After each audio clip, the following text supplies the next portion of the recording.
The Mario movie has been out for a while, and I actually saw it on opening day, posted a review, and said what I think most people are saying about the movie, which is, Oh, it's a movie. and like I said in my review, this movie is average popcorn fare. You're to go in and forget the world exists for 90 minutes. You're going to remember your childhood playing these games, and then you're going to leave the theater minus $20 and covered in popcorn grease, ready to see another movie sometime soon. Having watched this movie, I will say that I'm very culturally sensitive to like the identity politics that exist in the world these days, and I pick up on it right away. There's nothing like that in this movie. There's literally nothing like it in this movie. I guess technically Princess Peach refuses to get kidnapped, so she fights back a little bit, but I don't think that's messaging. I think that's just, what people do. But see, the people who make this identity politics their lives, they need this movie to be culturally important. They need it to have a message, and it needs to be their message regardless of what it is. And here's the thing. When something is neutral, you can project onto it whatever you want. But honestly, it's not even working.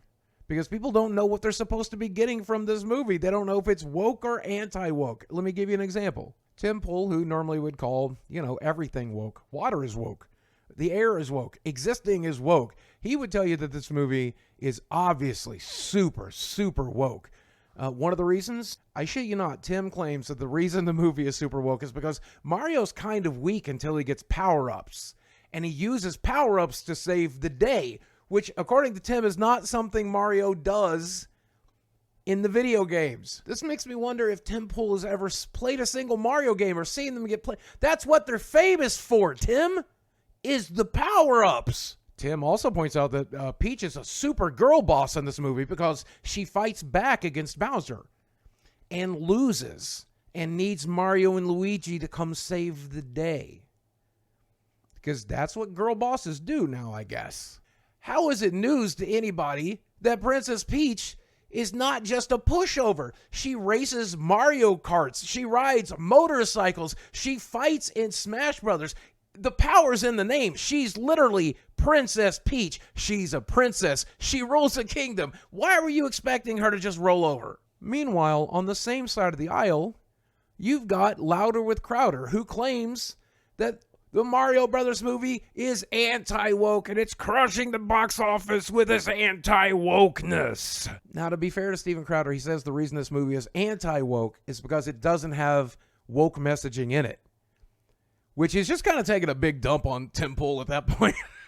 Honestly, you guys need to talk this out, okay? Let's settle it in the ring. But calling something that doesn't have the messaging you don't like in it anti-woke is kind of silly, because that's not what the term anti means. You've got matter, you've got antimatter. Antimatter destroys matter, Steven. So if we've got woke and then we've got Mario jumping over here for 2 hours selling popcorn to people, that doesn't really affect the wokeness at all, Steve.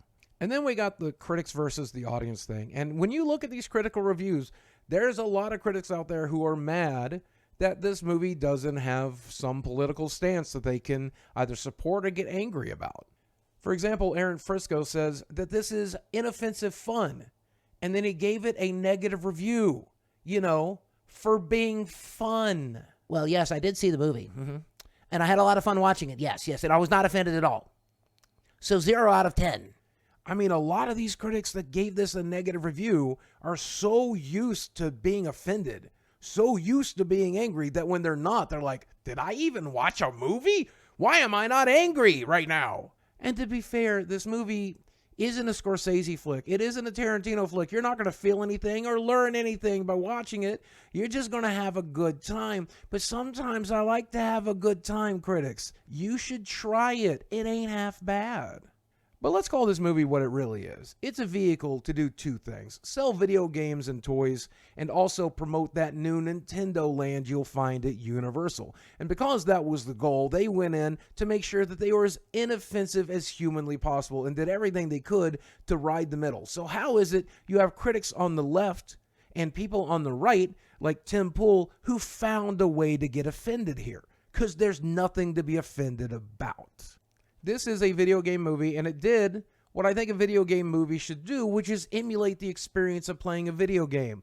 And I don't know about you, but I play video games to have fun. And when you have the Steven Crowders and the Tim Pools and the critics and all of these other people not having fun, that has nothing to do with the movie. That's a them problem. You people just aren't fun people. And this is what happens when something clearly so non-political as this motion picture designed to sell toys and theme parks becomes political in your mind. You have made politics such an important part of your identity, your personality, your online brand, that if it's not political, you have to make it political in some way.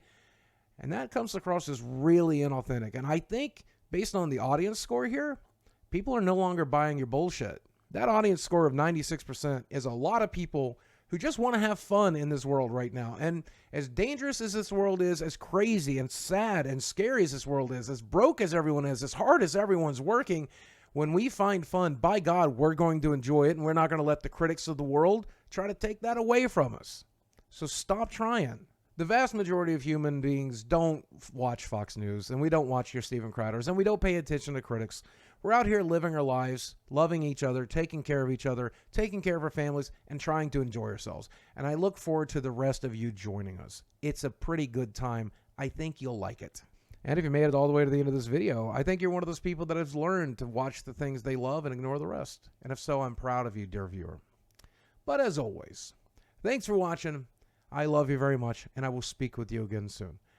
No matter how much they try, I enjoyed the Mario movie, and I look forward to watching it on streaming. You can't take that away from us. Sorry.